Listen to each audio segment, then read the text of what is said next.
네, 안녕하세요. 저는 이제 중국어 강사 한미연이고요. 오늘 1, 2월 기본 이론반하고 그 기출 특강 개강일입니다. 그래서 미리 제가 어제 단톡방 통해서 그 OT 영상을 올려드렸는데요. 그 OT가 한 1시간 정도 돼요. 그래서 매번 개강일에 좀 수업이 길어지는 감이 있어서 미리 영상 이제 올려드렸고, 오늘 수업 시간에는 작년이랑 좀 추가된 자료나 변경된 사항만 간단하게 언급을 할게요. 그래서 설명회 만약에 안 들으셨던 분들 같은 경우에는 임용 처음 준비하기 전에 어떠한 요강이 있고 어떻게 준비 과정이 되는지 아셔야 되니까 올해 이제 12월 달에 작년 12월 달에 설명회를 한번 했어요. 그래서 저희 단톡방에 3번 공지 확인을 하시면 그 설명회 인강으로 온라인으로 수강할 수 있는 방법 나와 있으니까 요거 참고해서 하시면 되고, 인강생분 중에서 아직 단톡방 신청 안 하신 분은 그 방문각 온라인에 공지로도 올라가 있어요. 그래서 저 친구 추가해가지고 저한테 개별톡 보내주시면은 제가 확인하고 단톡방 초대를 해드릴게요. 그래서 요거 같은 경우에는 제가 어저께 단톡방에 그 원노트, 여기 저희 그 단톡방이고 여기에 그 줄무늬 3개짜리 이렇게 누르시면 톡 게시판 있죠. 그래서 여기 톡 게시판에 이제 공지로 이미 쭉 올라가 있는데, 잘리네요. 그 중에서 여기 그 4번 공지 확인하시면은 그 원노트 신청을 하실 수가 있는데요. 원노트 1, 2월에 사용하는 것은 총 2가지예요. 그래서 요 전체 원노트가 있고, 그 다음에 기본 이론반 전용 원노트가 있어요. 그래서 이 전체 원노트는 앞으로 쭉 수업 들으시면서 이제 공통적인 1년 동안 사용하실 거고, 요거는 이제 그 강좌별로 그 사용하실 건데요. 여기 그 저기 전체 원노트의 공부법 섹션에 들어가시면 저희 설명에 그 영상 수강하는 방법이랑 그 외에 이제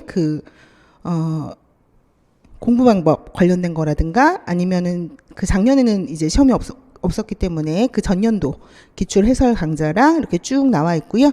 그 외에도 뭐 합격수기라든가 이런 것들 쭉 나와 있고, 공부 방법에 대한 것들도 이제 자세히 나와 있으니까 꼭 확인을 해보시면 되겠고요.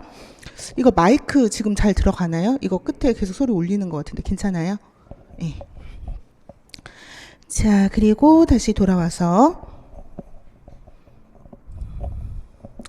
그리고 제가 어저께 OT 미리 꼭 수강을 해주십사 말씀을 드렸어요. 그래서 이 OT 영상도 저희 단톡방 9번 공지 확인을 하시면 링크 올려드렸거든요. 아니면은 저희 전체 원노트 내에 이번에는 공부법이 아니라 그 옆에 있는 매뉴얼, 이제 여기 섹션을 가시게 되면 여기 매뉴얼 내에 OT 관련 공지 여기 밑에 보시면 OT 영상하고, 이제 OT 영상 때 제가 설명드렸던 그 교재나 자료 이런 것들이 이렇게 쭉 공부 방법 이런 것들 자세히 나와 있고요. 그리고 제가 수업 시간에 사용하는 뭐 이제 단톡방이라든가 원노트라든가 이런 여러 가지 어플 같은 것들 쭉 안내되어 있으니까 OT 영상 미리 꼭 보시고 수업을 들으시면은 좀 따라가시는데 어려움이 없을 것 같아요.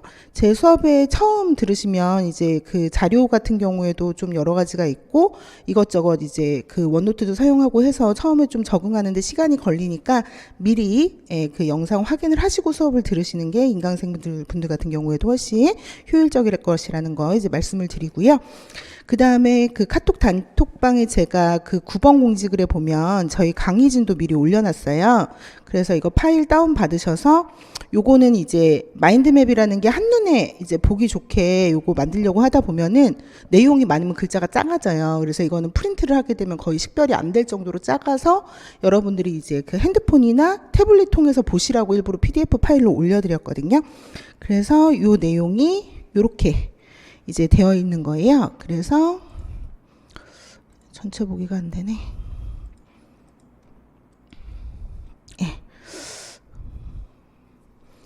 그래서 일단 그 수업 오시기 전에 예습하실 때 이제 그 마인드맵 몇 페이지, 기출문제집 몇 페이지까지 예습해야 되는지 과목별로 정리를 해놨는데, 이게 이제 올해 개정된 22년도 그 개정판 기준으로 페이지 수가 돼 있기 때문에 작년 교재를 쓰셔도 상관은 없는데 페이지 수가 달라질 수가 있어요.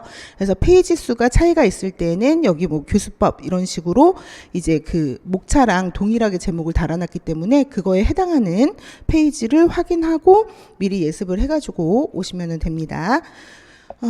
그래서 요거, 그리고 이제 그 교재가 있으신 분 같은 경우에는 작년에 수업을 들으셨다는 얘기니까 기출문제집 같은 경우에는 그 추가된 문제들이 좀 있어요. 그래서 작년에 이미 수업 들으신 분은 그 추가된 문제까지도 이제 라벨지 같은 거 이용해서 다 붙여 놓으셨을 테니까 그렇게 확인을 하시면 되겠고, 올해 교재 이제 구입하신 분은 그 요거에 맞춰서 그 예습을 해가지고 오시면 되겠습니다. 그리고 나머지 내용은 그 OT 영상에서 다 설명을 드렸기 때문에 그 확인하시면 되겠고, 오늘 수업에서 여러분이 이제 필요한 거는 이제 원노트, 전체 원노트 내에 요거는 이제 나중에 보시면 되겠고, 그 기본 이론반 원노트 내에 여기 보시면 판서 공유라고 되어 있는 부분이 있어요.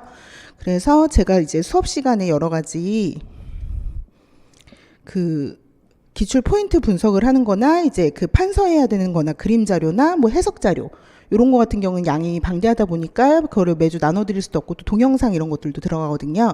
그래서 미리 전날 수업 시간에 그 수업 전날에 올려드려요. 그러면 요거 이제 같이 보시면서 수업 들으시거나 아니면 요거를 요렇게 해서 복사 누르신 다음에 카톡 같은 거 있죠. 여기에다가 이미지로 붙여넣기. 아이고.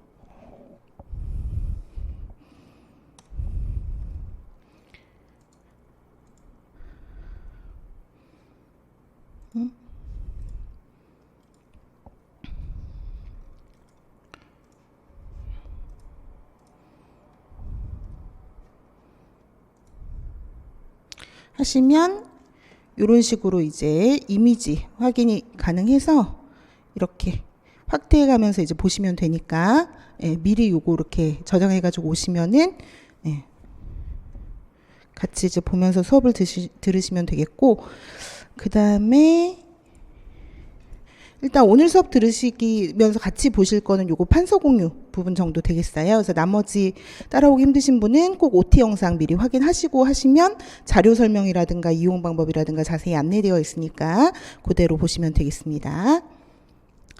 그래서 수업의 순서는 일단 그 마인드맵 오늘 받으셨죠? 그래서 한국어 마인드맵이 2권으로 구성이 되어 있는데 작년 교재는 1권이었어요. 근데 그러다 보니까 이제 글씨가 너무 작고 가독성이 떨어져서 이거 과목별로 해가지고 2권으로 나눈 거거든요. 그래서 어학개론하고 문법하고 묶어서 1권이고, 그 다음에 나머지 교과교육학, 고대문학, 현대문학 묶어서 1권 이렇게 되어 있어요. 그리고 수업의 진행 순서는 항상 제일 중요한 걸 먼저 해요. 그러니까 고정적인 순서가 아니라 이번 주에 어학개론이 제일 중요한 시험 포인트가 많다. 그럼 어학개론 먼저 하고, 그 다음에 이제 문법이 많다. 그럼 문법 먼저 하고, 이런 식으로 진행을 하기 때문에 좀 왔다 갔다 하면서 보셔야 돼요. 그래서 일단 마인드맵에서 어학개론 파트를 한번 찾아볼까요?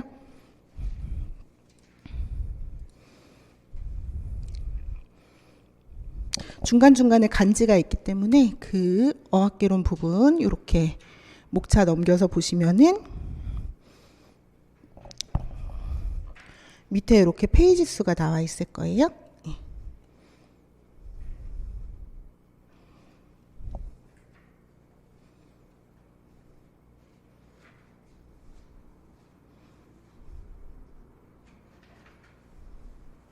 네, 그 목차를 넘겨보시면 네,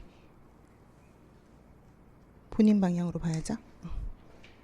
그래서 마인드맵은 다 가로 방향으로 되어 있으니까 그렇게 보시면 되고, 요 해당하는 페이지 찾으셨으면 그래서 일단 이 마인드맵으로 먼저 그 해설 강의를 하는데 1, 2월에는 기출됐던 부분만 다뤄요. 그래서 우리가 이제 제한된 시간 안에 이제 1, 2월에 효율적으로 공부를 하려면 전체를 다 하면 시간도 많이 걸리고 여러분들도 이제 복습하거나 할 때 소화하기가 힘들기 때문에 딱 중요한 기출 포인트만, 그래도 시간이 조금 사실 모자르긴 해요. 그렇게 이제 진행을 하고 이 해설 강의 한 부분을 토대로 바로 이제 그 해당하는 기출 문제를 풀 거예요.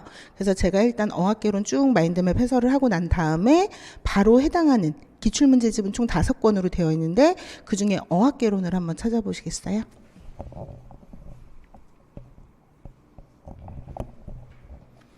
그래서 마인드맵 일단 그 앞에 펼쳐 놓으시고 그 옆에 이제 기출문제집. 기출문제집이 총 5권으로 되어 있는데 그 중에 어학개론 앞에 표지 찾으시고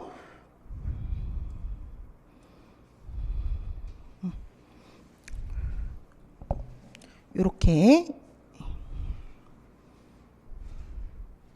네. 그래서 일단 그 마인드맵 해설하고 그다음에 이제 기출문제 풀 거니까 일단 기출문제 좀 옆에 잠깐 놓으시고 마인드맵 준비하시고 수업 들으시면 되겠습니다. 그래서 오늘 처음 교재 보신 분들도 있을 거기 때문에 오늘 OT를 미리 촬영해서 올려서 시간이 좀 세이브된 만큼 여러분이 미리 쭉 한번 살펴볼 시간을 좀 드릴게요. 바로 설명 들으면 조금 어려우실 수 있으니까. 자, 그리고 오늘 자료 나눠드린 것 중에서 그 프린트로 나눠드린 것 중에서 최다 출제 리스트를 한번 찾아볼까요? 위에 제목을 보면 최다 출제 리스트라는 게 있고 그 다음에 그냥 출제 리스트 1강 이런 식으로 되어 있는 게 있어요. 그래서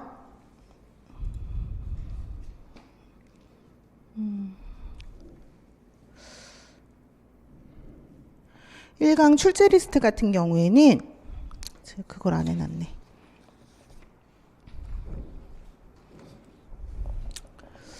이렇게 이 최다 출제 말고 그냥 이제 그 출제 리스트 1강으로 되어 있는 이거 더 큰 거 있죠. 이 출제 리스트 최다 출제 리스트는 보면 여기 다 색깔이 칠해져 있고 그 다음에 그냥 출제 리스트 어학개론 1강 이렇게 되어 있는 것 같은 경우에는 색깔이 칠해져 있는 것도 있고 안 칠해져 있는 것도 있죠. 그래서 이 출제 리스트가 이거 사실 다 OT에서 설명드린 거긴 한데 이게 과목별로 시험에 나오는 모든 포인트예요.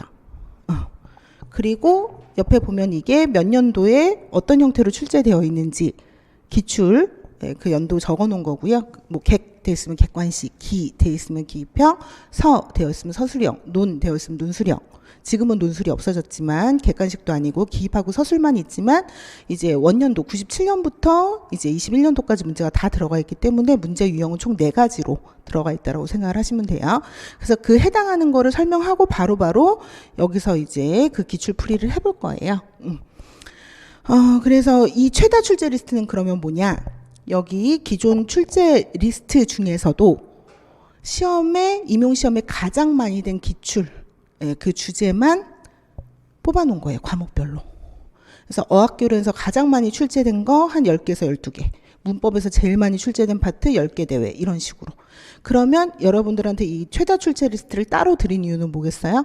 제가 설명회 때도 공부 방법 할 때 말씀드렸던 내용 중에 하나인데 욕심 부리지 말고 1, 2월에는 제일 많이 기출됐던 부분 한 50개 정도면 완벽하게 내 것으로 소화를 해도 성공이다. 이런 거를 많이 강조를 드렸거든요. 그래서 이 다른 거는 모르겠어도 내가 이 최다 출제 리스트에 있는 거는 1, 2월에 완벽하게 내 걸로 소화한다를 목표로 가지시고 요거 계속 이제 돌리시면서 제가 누적형 암기에 대해서도 조금 이따 설명을 드릴 건데 공부 방법에도 이미 설명을 드렸고요. 요거 이제 활용하시라고 요것만 따로 주제 리스트에서 제일 중요한 부분만. 그러니까 여러분이 미리 예습을 할 때도 어떻게 하시면 효율적이겠어요? 일단 최다 출제 리스트 내용을 과목별로 확인을 하고 여기 보면 1강, 2강 뭐 다 이렇게 표시해놨잖아요. 1, 2월에는 이거 1강에서 해설한다는 거고 요거는 뭐 2강에서 해설한다는 거고 3, 6월에는 뭐 3강, 7, 8월에는 2강 이런 식으로 진도 표시를 다 해놓은 거거든요. 그러면 오늘은 미리 예습을 못 해오셨겠지만 다음 주에는 2강이라고 되어 있는 부분을 우선적으로 예습을 해오시면 되겠죠. 이게 본인이 준비 정도에 따라서 이게 아까도 말씀드렸지만 기출문제가 97년도부터 21년도까지 있으니까 지금 24년 정도 되잖아요. 그러면 그 정도의 그 기출문제 양이 얼마나 어마어마하겠어요. 그러니까 사실 여러분이 미리 그 기출문제만 풀어온다고 생각해도 사실 굉장히 벅차거든요. 그러면 그거를 그냥 순서대로 푸는 것보다는 우선순위를 정해서 그래서 고시는 항상 제가 선택과 집중이라는 강조를 많이 드리거든요. 그래서 효율적으로 하려면 순서대로 연역적인 방법으로 공부를 하시는 것이 아니라 항상 제일 중요한 거. 그러니까 우리가 당장 5분 후에 시험 본다, 10분 후에 시험 본다 그러면은 초치기 한다 그래서 제일 중요한 것만 한번 후룩 보잖아요. 그러니까 그런 느낌으로 항상 5분, 10분 갱신하면서 공부하시라는 말씀 많이 드리거든요. 그래서 이 예습도 마찬가지예요. 순서대로 하는 게 아니라 기출 항목이 제일 많은 거. 근데 그거는 이거는 그 중에서도 많은 것 중에서도 많은 거를 추려놓은 거니까 항상 예습을 하실 때 오늘 그러면 2강에서 보니까 이 부분이 제일 많네? 그럼 얘를 먼저 똑같은 최다 출제라고 하더라도 기출문항이 더 많은 거. 왜냐하면 이게 어학뿐만이 아니라 문법도 있고 고대문학도 있고 현대문학도 있고 총 5개 과목이잖아요. 그러면 나는 항상 월요일날 문법, 화요일날 어학개론 이런 게 제일 안 좋은 공부 방법이에요. 그런 거 상관없이 과목에 상관없이 최다 출제 리스트 보고 아 이번 주에는 고대문학에서 이 주제가 제일 시험에 많이 나왔다. 그럼 그거 우선적으로 예습하는 거예요. 복습할 때도 마찬가지고. 그래서 미리 마인드맵으로 예습을 하시기 전에 출제 리스트를 확인하고 여기 기출 문제가 다 있으니까 요거 해당하는 그 기출 문제를 풀어오는 거. 그래서 내가 그 거의 매주 기출 문제집을 한 10에서 12페이지 정도 과목별로 풀거든요. 그럼 그 안에 있는 문제량이 굉장히 많아요. 그거를 다 해석하고 풀고 이렇게 하면 시간이 굉장히 많이 걸리니까 일단 다른 거는 모르겠고 나는 여기 최다 리스트에 있는 것만 무조건 예습을 해온다. 이런 마음으로 이제 하시면 훨씬 효율적이에요. 왜냐하면 내가 거의 제가 아까 말씀드렸듯이 10페이지에서 12페이지면요. 적어도 한 15문제에서 많게는 거의 30문제까지 과목별로 있거든요.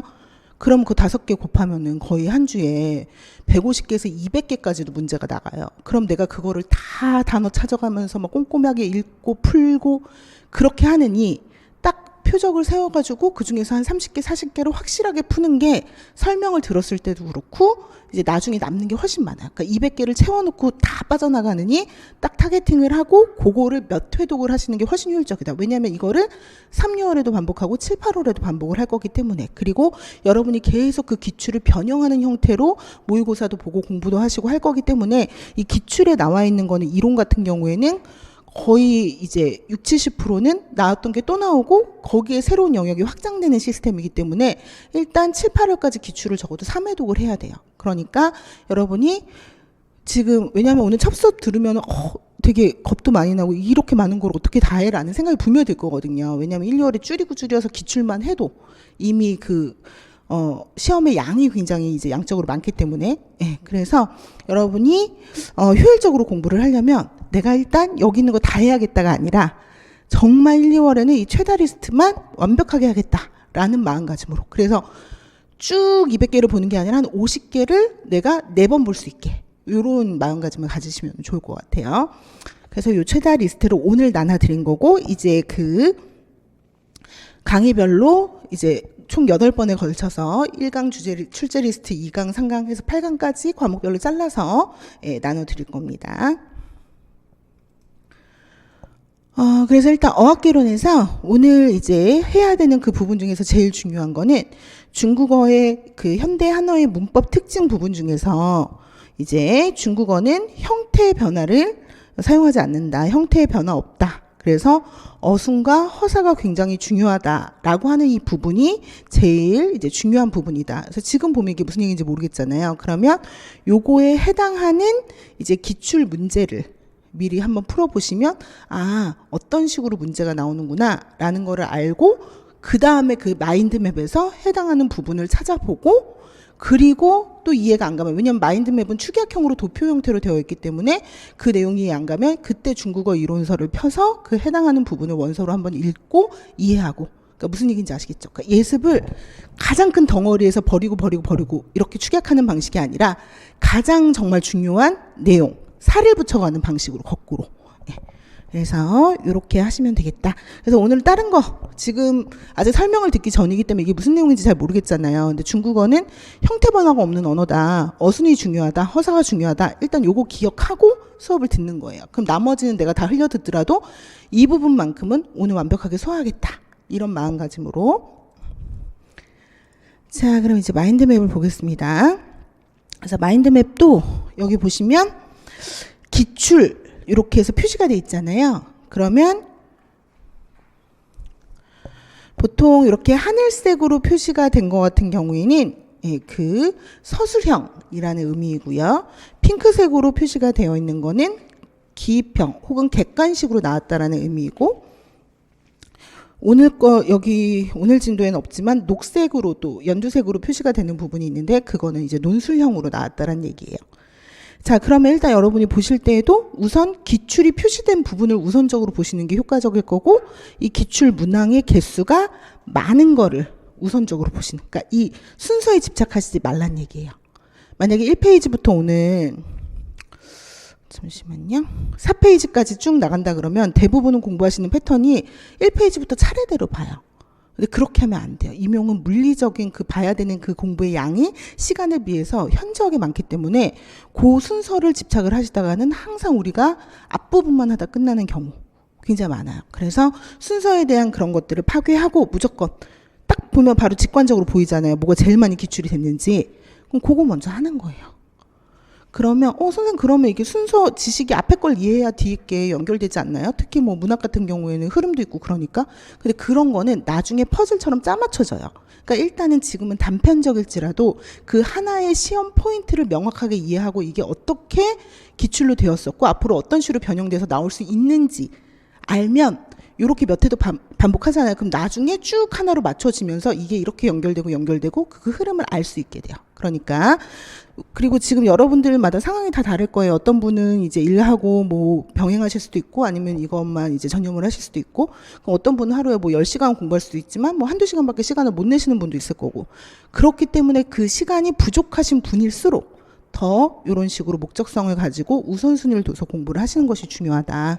근데 일단 제가 해설 강의를 할 때는 이거 순서대로 할 거예요. 근데 여러분들은 염두에 두실 것을 이 순서가 아니라 항상 중요한 거. 그러니까 예를 들면 내가 시간이 되게 적은 분이에요. 그러면 나는 요 부분만 확실하게 예습해 갖고 오는 거예요. 근데 난 이거보다는 시간이 조금 더 여유가 있다. 그러면 요 다음 중요한 거. 그 중요도의 순서는 항상 기출 개수. 요렇게 따지셔서 그러면 어떤 분은 딱 하나만 해올 수도 있고 하나의 시험 포인트만 어떤 분은 뭐 2개 할 수도 있고 3개 할 수도 있고 그건 이제 본인의 가용 시간에 따라 공부할 수 있는 그런 그 시간에 따라 결정을 하시면 되고 이거는 복습에도 동일하게 적용이 됩니다. 그래서 제가 설명회 때 이제 그 설명을 드렸는데요. 중국어 과목 같은 경우에는 그 교과 교육학하고 교과 내용학으로 나뉘어지게 돼요. 그래서 교과 내용학에 해당되는 것이 이 어학개론, 문법, 고대문학, 현대문학이고요. 교과 교육학은 따로 있습니다. 근데 그때 교과 내용학 중에서도 제일 많이 출제가 되는 것이 어학이랑 문법인데요. 어학하고 문법하고 2개 합치면은 거의 50점 가까이도 나와요. 그래서 우리가 80점 만점 중에서 65에서 67점 정도를 받으면 1차를 합격을 할 수 있는데 어학하고 문법의 출제 비중이 거의 50이에요. 그리고 그 50점 중에서도 거의 40점 이상은 기출된 데서 나와요. 그러니까 1, 2월의 기출 분석이 무엇보다 중요한 거예요. 그래서 1, 2월에 가장 많이 출제됐던 기출 포인트를 5, 60개 정도 내 걸로 만들고 그 다음에 3, 6월에 그거를 반복하면서 또 50개를 추가하고 또 7, 8월에 앞에 거를 또 묶어서 반복하면서 또 50개를 추가하고 이런 방식으로 공부 눈덩이 불리듯이 하셔야지 이렇게 딱 분리돼서 다 하는 방식으로 하시면 비효율적이다. 자, 그러면 일단 1, 2월에는 한국어로 된 마인드맵을 봅니다. 그리고 여러분들이 그 중국어로 답을 써야 되는 것들은 다 중국어로 되어 있어요. 처음부터 원서를 보게 되면은 좀 이제 그 독해에도 그렇고 좀 이렇게 많이 어려울 수 있어서 실제로 여러분들이 답을 쓸 때는 기입 아니면은 서술형. 근데 서술형도 그 4줄짜리 안에 답을 쓰게 되니까 많은 양의 중국어를 쓰시지는 않게 되거든요. 그래서 정확하게 일단 기입형이 나오면 이 용어를 쓰실 수 있어야 되고 서술형이 나오게 되면은 비문이 없는 부분 점수가 없기 때문에 비문이 없는 완벽한 답을 써야 되는데 제가 딱 그 제일 간단한 답을 정리를 해서 드릴 거예요. 기출도 그렇고. 그러면 이제 그거를 많이 암기를 하셔서 쓰셔야 되기 때문에 일단 중요한 키워드는 한국어 마인드맵은 다 이렇게 한국어로 되어 있고 키워드는 중국어로. 그리고 3, 6월이 되면은 똑같이 1, 2월에 썼던 한국어 마인드맵의 중국어 버전을 이제 보게 돼요. 그러니까 일단 1, 2월에는 요거를 처음부터 지금 다 중국어로 외우고 해독하고 이렇게 하기엔 너무 어렵잖아요. 그러니까 개념은 한국어로 이해하고 여러분이 답을 쓸 부분 요거는 중국어로 기억하고 그렇게 하시면 되겠어요.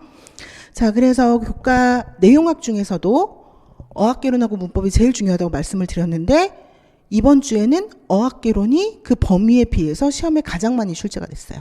그래서 오늘 어학개론을 제일 먼저 이제 하게 될 거고요. 그리고 일단 제가 출제 영역표를 좀 드렸으면 좋았을 건데 그 출제 영역표 중에서 어디 볼까요?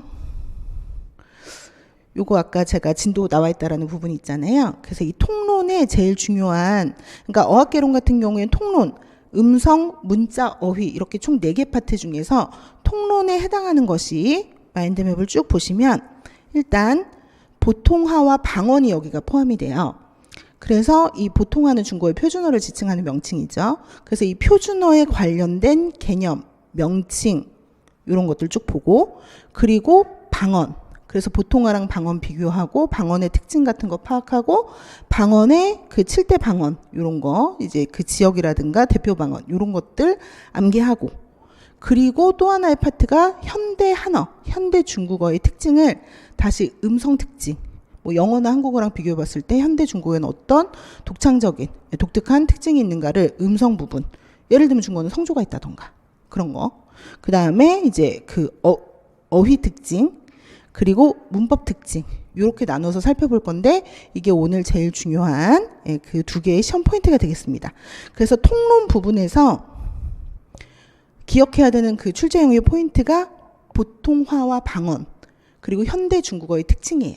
근데 보통화와 방언은 관련된 명칭, 개념, 비교. 그래서 어학개론에서 시험에 가장 많이 나오는 것 중에 하나가 정의에 대한 거예요. 그러니까 개념에 대한 거.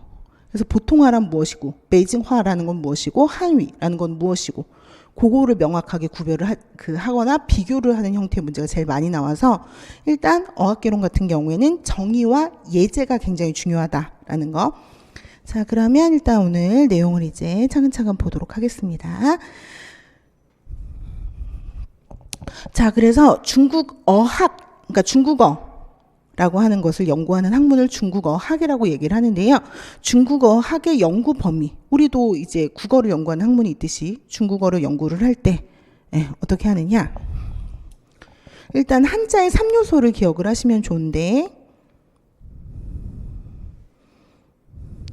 한자의 3요소가 형, 의 이렇게 3가지예요. 형은 형태를 말하는 거고, 음은 음성을 말하는 거고, 의는 뜻을 말하는 거겠죠. 그러면 한자의 형태를 연구하는 학문, 그것을 문자학이라고 하는 것이고, 한자의 소리 체계나 음성 체계 이런 것들을 연구하는 학문을 성운학, 왜냐하면 성모와 운모 이렇게 성운학이라고 하고요. 그 다음에 한자의 의미, 왜냐하면 중국어 같은 경우에는 고대 한어랑 현대 한어가 분리돼 있죠. 그러니까 고대 한어 같은 경우에는 백화 해석, 주석 같은 거를 봐야 우리가 이해를 하지, 뭐 고대의 시가나 산문 이런 거 백화 해석 없으면 잘 이해를 못 하잖아요. 그래서 이런 식으로 고대 한어를 현대 한어에 맞춰서, 아니면 뭐 옛날 선진시대 때 산문을 당대 때 해석을 한다고 하더라도 마찬가지로 훈을 단다라고 얘기를 하죠. 그 의미를 풀이한다, 주석을 단다, 이런 것들 의미에 관해서 이제 풀이를 하는, 오늘날 통용되는 의미로 바꾸어주는, 이것을 가리켜서 훈고학이라고 이야기를 해요. 네. 자, 그래서 단어의 의미를 연구하는 학문이다. 그럼 이거 왜 중요하냐? 시험에, 02년도 시험에 중국어학의 다른 이름이 소학이거든요. 소학의 연구 범위 3가지를 쓰는 문제가 실제로 나왔었어요. 그러니까 이제 하는 거고요. 그래서 중국어는 이렇게 형, 의 3가지 관점에서 연구를 한다라는 거죠. 네. 그래서 이 문자 학에 대한 거를 저희도 이제 한 5강쯤에 쭉 할 거고, 음성에 대한 부분이 제일 중요해요. 그래서 음성 관련해서 성모, 운모, 성조 이런 식으로 차례대로 나누어서 이제 살펴볼 거고, 그 다음에 이제 훈고학 같은 경우는 여러분이 독해에서 많이 하게 돼요. 예를 들면 어제 이제 독해 수업 들으신 분들 같은 경우에는 고전 산문이나 시가 같은 거 보면 그거 백화로 해석을 하잖아요. 예. 그런 것들이 일종의 훈고학에 해당하는 내용이 되겠다. 자, 이거는 뭐 02년도에 한번 나왔지만 오히려 그러니까 시험 포인트 중에서 나왔는데 또 나오는 게 있고, 오히려 한번 건드려져서 그 다음에는 안 나오는 것들이 있어요. 그러니까 그렇게 중요한 포인트가 아닌데 낸 거죠. 그러면 요거는 또 내기에는 좀 그러니까. 근데 여러분들이 계속 이제 만약에 나왔던 것만 공부를 하고 하면은 출제자 입장에서는 이제 시험 범위 같은 경우가 계속 기출에서만 낼 수는 없거든요. 그러다 보면 어쩔 수 없이 확장을 해야 되는데, 아무래도 기출이 많이 된 거는 중요한데 확장되는 부분은 그거에 비해서 상대적으로 덜 중요하거나 아니면 새롭게 연구되는 부분이 많겠죠. 그러다 보니까 오히려 이건 한번 건드려졌으니까 또 나올 가능성이 상대적으로 적은 것들이 있어요. 이런 것들이 그래요. 그래서 소학의 연구 범위 이런 거는 한번 오히려 나왔기 때문에 예, 또 출제될 가능성은 상대적으로 적다. 그러니까 그만큼 덜 중요한데 낫다. 이렇게 생각을 하시면 되겠고요. 자, 그 다음에 제가 방금 어학개론에서 제일 중요한 게 명칭과 정의라고 말씀을 드렸어요. 그래서 우리도 서울 말이 뭐 꼭 반드시 서울 사투리도 있다고 하고 표준어는 아니지만 표준어라는 게 있고 지역별 사투리라는 게 있죠. 그러면 중국 같은 경우에는 땅이 훨씬 넓고 이제 많은 인구 민족이 함께하는 다민족 국가이기 때문에 그 지역별로 사용을 하는 그 사투리의 차이가 굉장히 심하죠. 그리고 표준어를 지칭하는 명칭도 여러 가지를 혼재해서 사용을 해요. 그래서 일단 이 표준어에 대한 개념을 정확하게 확립을 하시는 것이 중요한데요. 자, 일단 여러분이 듣기에도 한어라는 말도 있고, 그렇죠? 중국어라는 말도 쓰고 우리가 보통어라는 말도 쓰고 중국어를 지칭하는 말 중에서 여러 가지를 들어봤을 거예요, 그렇죠? 그런데 일단 현대 한어라고 하면 이거는 어학개론 관련된 책이 현대 한어, 시엔다이 한위라고 되어 있는 책 되게 많잖아요. 그럼 여기서 지칭을 할 때 현대 한어라고 하는 것은 고대에 대비되는 개념이죠. 우리가 구다의 한위가 있고 시엔다의 한위가 있잖아요. 그러면 구다의 한위와 비교해 봤을 때 시엔다의 한위는 어떤 개념이고 어떤 특징이 있는지를 우리가 이제 차례대로 보는 거예요. 그러면 현대 한어는 좁은 의미로 봤을 때에는 표준어만을 지칭해요. 근데 넓은 의미의 현대 한어는 표준어와 방언을 지칭을 해요. 모든 중국 사람들이 사용을 하는 말이기 때문에 현대에 사는 중국 사람들이 사용하는 거기 때문에 자, 그런데 좁은 의미에서는 표준어만을 가리킨다 그랬잖아요. 근데 이 표준어를 중국어에서 보통화라고 이야기를 하죠. 그래서 이 보통이라고 하는 것은 중국어에서 통상적인 말, 통용되는 말이라는 의미를 가지고 있다. 그러면 이 보통화에서 중요한 부분은 어떤 기준을 가지고 그러면은 이 보통화를 정했을까? 왜냐하면 중국은 땅덩이가 워낙 넓고 인구도 뭐 10몇 억이나 되는데 사실 지역마다 쓰는 말이 다 다른데 완전 새로운 언어를 창조할 수는 없잖아요. 그럼 기준 해서 오늘부터 이 지역 말을 표준어로 하자 이렇게 정하는 게 합리적이지 지역별로 다 다른 말을 뭐 합쳐가지고 어떻게 새로운 말을 만든다? 이건 힘들 거 아니에요. 우리도 서울 지역에서 쓰는 말을 거의 이제 표준어로 쓰고 있죠. 그러니까 중국도 그런 기준이 필요했을 거 아니에요. 자, 그러면 우리가 음성이라고 하는 거는 뭐가 필요하죠? 소리가, 발음이 필요하죠. 그렇죠? 그리고 어휘가 필요하죠. 문법이 필요하죠. 그래서 이 세 가지 기준을 정했는데 일단 발음은 남방하고 북방하고 굉장히 발음상의 차이가 크잖아요. 우리가 광동어랑 베이징화만 딱 떠올려도 서로 우리 서울 사투리랑 제주도처럼 통용이 안 될 만큼 굉장히 차이가 크잖아요. 그래서 일단 결정을 해야 됐어요. 근데 어느 지역의 말을 발음의 표준으로 할 것인가 했을 때 그거를 베이징 위인이라고 얘기해요. 베이징의 발음을 그 표준 발음으로 한다. 뭐 광동이나 어디 뭐 그 상하이 이런 데가 아니라 베이징의 발음을 그 표준으로 한다. 근데 일단 여러분이라면 어느 지역 말을 일단 그 표준어로 삼고 싶어요? 어떤 게 합리적이겠어요? 일단 지금 제일 많은 사람이 사용하는 그게 합리적이겠죠? 그리고 이왕이면 더 간단하고 쉬운 게 합리적일 거예요. 근데 베이징은 중국의 수도로서의 상징성도 있고 가장 사용인구가 넓은, 사용인구가 많은 방언구이고 또 남방은 성조가 9개까지도 있는데 반해서 베이징 그런 그 지역의 방언구 같은 경우에는 성조가 4개 혹은 3개에서 5개 사이로 비교적 음절 구조가 간단하고 용이했기 때문에 베이징 위인을 표준음으로 삼은 거예요. 자, 그러면 이제 어휘 지역마다 쓰는 우리도 사투리 그 지역마다 쓰는 말 같은 게 있잖아요. 뭐 예를 들면 부산 사람들 까리하다 그러면 서울 사람들 못 알아듣잖아요. 그러니까 그런 것처럼 어휘는 어디를 또 표준으로 잡을 거냐라고 했을 때 우리가 밑에 나오겠지만 중국 땅덩이가 이렇게 넓은데 총 7개의 방언구가 있어요. 그렇죠? 그래서 북방방언, 뭐 오방언, 민방언 이런 식으로 7개의 방언구가 있는데 이 중에 어느 지역의 말을 그런 그 어휘의 표준으로 삼을 것인가? 마찬가지 이유로 사용인구가 가장 많은 부분을 차지하는 게 효율적이겠죠. 그럼 그랬을 때 이 북방 방언 부분이 가장 그래서 북방 방언의 대표 방언이 북방 방언구의 대표 방언이 베이징화인 거고요. 북경어인 거고 그 외에도 뭐 이런 이제 그 북방 지역에 있는 뭐 이런 뭐 산동 지역 뭐 이런 것들까지 다 포함하는 북방 방언구를 그 어휘적인 표준으로 삼은 거예요. 그래서 기초 방언을 무엇으로 하냐는 거는 어휘. 그래서 베이방 방언, 북방 방언을 그 기초 방언으로 하고, 그리고 문법적인 부분에 대한 규정도 필요해요. 그래서 문법적인 부분에 있어서는 모범적인 현대 백화문 저작을 그 문법 규범으로 한다. 자, 그러면 우리가 서면어는 크게 백화문과 문언문으로, 우리가 말이라고 하는 거는 구어, 거위가 있고 그 다음에 글을 써서 쓰는 문어가 있죠. 근데 우리가 서면어라고 보통 이야기를 하는 이 서면어의 종류에는 중국어에는 두 가지가 있어요. 문언이 있고 백화가 있어요. 그래서 문언문 하면 여러분들이 배우는 뭐 이렇게 고전산문 같은 거 있잖아요. 뭐 그 한유의 제11학문이라든가 뭐 이런 것들, 출사표 뭐 이런 것들이 옛날 고문에 해당하는 거, 고전산문 이런 것들이 문언문이고요. 그 다음에 여러분들 뭐 그 악효정전이나 이런 것들이 백화 소설이잖아요. 그래서 마이화. 그래서 마이화는 뭐예요? 우리가 구어로 이야기를 하는 입말하고 가까운 서면어를 우리가 바이화라고 얘기를 하고요. 입말하고 구어하고 차이가 큰 서면어를 문언문이라고 하죠.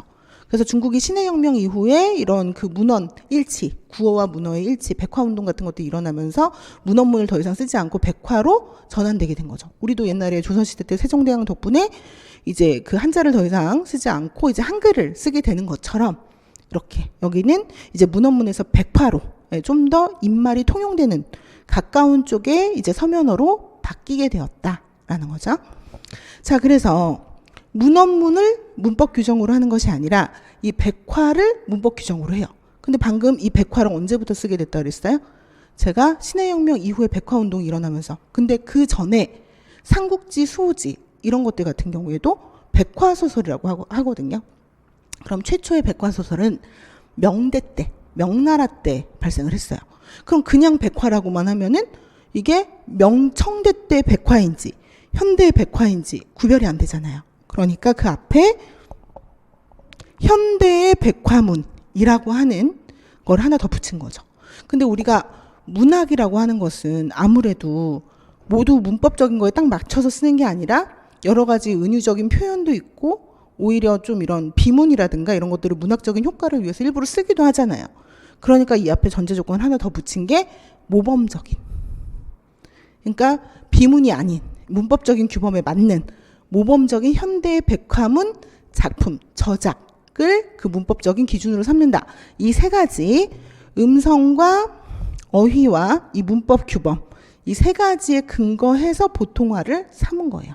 이 세 가지를 만족하는 표준어를 중국에서는 보통화라고 이야기를 하죠. 근데 우리가 보통화의 음성 기준, 어휘 기준이 다 뭐예요? 베이징 위인, 베이방화. 베이징화를 중심으로 하는, 북경어를 중심으로 하는 북방방언이잖아요. 그러다 보니까 우리도 표준어랑 그 서울말이 완전히 일치하진 않지만 그래도 서울 사투리가 일부 있긴 하지만 그래도 서울말 입고를 거의 표준어라는 인식을 갖고 있잖아요. 그러다 보니까 학습자들 사이에서도 보통화와 북경어를 서로 혼용해서 쓰기도 한단 말이에요. 왜? 보통화와 베이징화는 굉장한 유사성을 가지고 있기 때문에. 그러면 얘네들의 공통점과 차이점이 뭐냐는 거죠. 그러면 방금도 얘기했듯이 보통화라고 하는 것은 베이징의 발음, 북방 방언을 그 어휘와 음성의 표준으로 삼고 있기 때문에 음성적인 측면이나 어휘적인 측면이나 문법적인 측면에서 서로 굉장히 비슷하겠죠. 하지만 베이징화는 방언이고 보통화는 한민족 공통의 표준어라는 차이점이 있는 거죠. 개념상에. 실질적으로는 발음도 비슷하고 쓰는 어휘도 비슷하고 문법도 똑같다고 하더라도 베이징화라고 하는 것은 그 방언이고 그 다음에 보통화라고 하는 것은 공용어, 표준어라는 개념상의 명확한 차이가 있다. 이런 게 지금 뭐 이렇게 서술형 시험으로 나오는 거죠. 이런 식으로 나오는 거예요. 그래서 뭐 예를 들면은 초학자들 같은 경우에는 뭐 베이징화, 북경어라든가 아니면 보통화 이런 것들이 개념상의 차이가 있음에도 불구하고 실제적으로 유사성이 많아서 혼돈을 많이 한다. 그래서 이것을 어떻게 구분할지를 서술해라. 이런 식으로 나오는 거예요. 그러니까 이 개념을 알고 있어야 되는 거죠. 그래서 제가 어학개론에서는 이 개념과 명칭과 이거를 정확하게 정의하는 게 중요하다 그랬잖아요. 그래서 얘네 둘의 공통점은 바로 위와 같은 이유로 인해서 음성 발음 문법상의 유사성은 있지만 실제적으로 개념상의 차이가 있다. 이렇게 하시면은 요거 이제 한 문제 얻어 가시는 거죠. 자, 그리고 이 보통화를 지칭하는 명칭도 지역마다 달라요. 예를 들면은 중국의 대륙 본토에서는 보통화라고 하는데 대만에서는 뭐라고 해요? 구어위라고 얘기를 해요. 우리나라 한국에서 국어라고 하는 거는 중국어에서는 어문이에요. 언어와 문자. 그래서 우리나라 국어 배운다라고 했을 때 국영수 할 때 국어 할 때 중국 사람들은 어문 배운다라고 얘기해요. 위엔, 원즈 얘기하는 어문이 국어고 보통화를 지칭하는 명칭은 대만에서는 구어위라고 이야기를 한다. 나라의 언어. 그래서 원래는 이 표준어의 명칭 자체가 어떻게 변화했냐면 춘추 전국시대 때는 자, 이 아라고 하는 것은 바르다란 뜻이에요. 그래서 바른 말, 또 고급스러운 말 이런 뜻으로 아언이라고 불렀어요. 그러다가 한나라 때 되면은 통용되는 말이라고 해서 통위로 바뀌어요. 그러다가 명대 때 오게 되면은 명청시대 때에는 관리들, 주로 북방의 관리들이 사용하는 말이다라고 해서 이것을 관화라고 부르기 시작을 했어요. 그러다가 신해혁명 때까지는, 그러니까 신해혁명, 그러니까 중국이 1949년에 중화인민공화국이 설립이 됐죠. 그러니까 신해혁명 때부터 1949년, 즉 국민당 정부 때까지는 구어위라고 불렀었어요. 그러다가 이제 그 국민당하고 공산당하고 서로 싸워가지고 국민당이 대만으로 쫓겨갔죠. 그러니까 대만에선 여전히 그 구어위라는 명칭을 사용을 하는데 1949년 중화인민공화국, 지금의 중국이 생기고 나서부터는 이 표준어를 보통화라고 부르기 시작을 했어요. 그래서 중국 본토에선 이 표준어를 보통화라고 얘기를 하고 대만에선 여전히 구어위라고 얘기를 하고, 그러니까 시간 순서로 따지면 구어위가 먼저고 그 다음에 보통화로 간 거죠. 예. 그리고 동남아 화교들은 화교들이 사용하는 말이다라고 해서 후아렌, 후아차오, 화교라고 하잖아요. 그래서 후아위라는 명칭을 쓰고 한국이나 일본에서는 우리도 지금 중국어라는 말을 쓰죠. 근데 중국 본토에서는 중국어위라는 말 자체가 없어요. 비문이에요. 중국어화, 중국화는 있지만 중국어화는 있지만 중국어위는 없어요. 그래서 요거는 없는 말인데 오히려 지금 역수출이 돼서 중국 사람들도 중국어위 하면 아라는 듣는데 이거는 한국이나 일본 등지에서 한위, 보통화를 지칭하는 명칭일 뿐인 거죠. 그래서 똑같은 표준어라고 하더라도 이렇게 지역별, 시기별로 다른 명칭을 가지고 있다. 근데 이게 다 시험에 나왔었다. 자, 그리고 이 언어 형식 부분은 제가 아까 설명드린 그 부분이고요. 요거는 시험에 안 나왔었기 때문에 일단 넘어가고, 자, 그럼 제가 보통화에 관련해서 지금 쭉 설명을 드렸고, 그러면 아까 현대 한어가 넓은 의미에서는 보통화 플러스 방언이라고 얘기를 했잖아요. 그럼 이 방언이라는 것은 또 무엇이냐? 요거를 이제 차례대로 보겠습니다. 자, 그래서 보통화는 한민족의 공통 언어예요. 그리고 영어, 불어, 독어, 한국어, 중국어처럼 하나의 독립적인 언어 형태예요. 근데 우리도 한국어라는 말은 있지만 부산어, 예를 들면 제주도어 이렇게 얘기는 하진 않죠. 그렇다고 하는 것은 사투리, 방언이라고 하는 것은 표준어의 하위 개념의 한 지류, 그 지역별로 사용되는 말일 뿐 동가의 개념이 아니라는 거예요. 등가의 개념이 아니라는 거죠. 그게 이 얘기예요. 그래서 방언은 공통어에서 파생되어진 하나의 지류, 가지이지 그 보통어랑 동등한 형태의 독립된 언어 체계가 아니다라는 거, 이게 굉장히 중요합니다. 그래서 많이 나왔던 지문이고요. 자, 그러면 보통화에는 어떤 특징이 있느냐? 일단 우리가 광동어로 얘기하는 사람, 베이징화로 얘기하는 사람 서로 소통은 안 되지만 같은 베이징人끼리는 소통이 되고 상하이끼리는 서로 소통이 되겠죠. 그렇다고 하는 것은 방언은 그 해당 지역에서는 하나의 언어 체계로서 체계도 갖추고 있고 음성, 어휘, 문법 이런 체계를 다 가지고 있죠. 그리고 의사소통 도구로서 꽁쥐로서 쓰일 수 있죠. 그리고 찌아오지라고 하는 건 되게 중요한 키워드인데 이거 특히 교과교육학에서 정말 많이 나오거든요. 찌아오지는 서로 교류하는 거잖아요. 의사소통이라고 생각하시면 돼요. 그래서 의사소통의 도구로서 쓰일 수 있다라고 하는 거. 그래서 실제로 방언도 표준어처럼 서로 소통할 수 있는 도구나 수단이 되지만 일단 방언 같은 경우에는 지도를 보시게 되면 여기가 북이고 여기가 남이죠. 그럼 그랬을 때 1번이 북방방언이에요. 그쵸? 그리고 2번 여기 어디예요? 상하이, 항저우 있는 그쪽이잖아요. 그러면 이 지역이 옛날에는 고대 이름이 오였어요. 오방언. 예.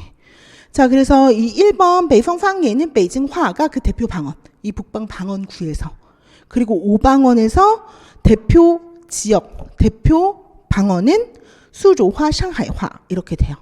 그래서 보통 지금 상하이화는 좀 많이 이렇게 오염이 됐다고 해서 순수하지 않다라고 해서 수조화를 그 오방언의 대표 방언으로 많이 쓰고 있어요. 자, 그리고 여기 3번 지역 같은 경우에는 민방언이라고 해서 그 다시 민북방언과 민남방언으로 나뉘게 되는데, 이때 민북방언의 대표 방언이 후조화이고, 그 다음에 남부가 시아먼화예요. 그래서 여기 그 하나의 방언구에 무수히 많은 도시가 있을 거 아니에요. 그 중에 가장 대표 도시의 말. 그러니까 우리가 참 이것도 웃긴 건데, 대전이라고 하더라도 대전 시내에 사는 사람하고 또 그 충청도 지역에서 더 또 시골 산간으로 가게 되면 또 약간 차이가 있잖아요. 그러니까 가장 대표적인 그 지역을 선정을 한 거예요. 네, 그래서 이 방언 지역의 대표 방언, 요거는 잘 연결을 해주셔야 되고요. 이것도 시험에 나왔어요. 자, 그리고 4번으로 오게 되면은 객가방언. 자, 그래서 커지아 방언의 대표 방언은 메이센화, 메이현어가 되겠어요. 그리고 이 5번 지역이 우리가 광주로 유명한 위에방언, 월방언 지역이에요. 대표 방언은 광주화, 광주어가 되겠고요. 그 다음에 이제 북쪽으로 다시 넘어오면 6번이 상방언이라고 해서 시앙팡옌이고 장샤가 있는 지역, 장샤화가 대표 방언이고, 그 다음에 7번이 깐팡옌, 간방언이라고 해서 여기 같은 경우는 남창이 대표 지역이었어요. 난창화. 그래서 총 7개의 방언 구역의 명칭과 대표 방언을 일단 암기를 하셔야 되고, 이 지도상의 위치도 시험에 나왔어요. 이 지도상의 위치도 기억을 하셔야 돼요. 자, 그러면 이 각각의 방언별로 어떤 특징이 있느냐? 자, 일단 베이펑팡옌의 제일 중요한 특징은 뭐겠어요? 표준어, 보통화의 음성적, 어휘 문법적 기초를 제공을 한다. 그게 기초방언이라는 게 가장 중요하고요. 그 다음에 이제 나중에 하겠지만 고대 한어에는 입성이라는 게 있어요. 우리나라의 그 기역, 리을, 비음 뭐 이런 식으로 이제 받침 있는 것 같은 소리 있죠. 그런 것들을 옛날에는 고대에 입성이라고 얘기를 했는데, 그런 게 그러니까 흔히 말하는 우리가 이제 받침처럼 느껴지는 게 그 베이징화, 보통화에서는 엉 이 정도고 나머지 하나도 없잖아요. 그런 게 없고, 그 다음에 이제 권설음, 혀를 많은 얼화음도 되게 많고, 이런 것들이 베이펑팡옌의 이제 특징이 되겠고, 그 다음에 이제 상해나 수조에 있는 오방언 같은 경우에는 고대 한어, 옛날 중국의 옛날에 그 원나라 때 처음으로 베이징을 수도로 정했고, 그 이전에는 남쪽 뭐 시안이라든가 루오양이라든가 아니면 더 내려와서 이제 항저우 이런 쪽이 그 중심 도시였기 때문에 남방 방언의, 그러니까 남방 쪽에서 이제 옛날 고대 한어의 음성적 특징을 보유하고 있는 곳이 되게 많아요. 그래서 오방언이 옛날 고대 한어의 발음과 가장 유사하다, 보존하고 있다라는 거고, 그 다음에 5번의 월방언 같은 경우에는 화교들이 많이 사용하는, 그래서 고대 한어의 음성적 그런 어휘적 특징을 많이 가지고 있다라는 거고요. 그 다음에 우리가 이 커지아라고 할 때 이 커가 손님 객자잖아요.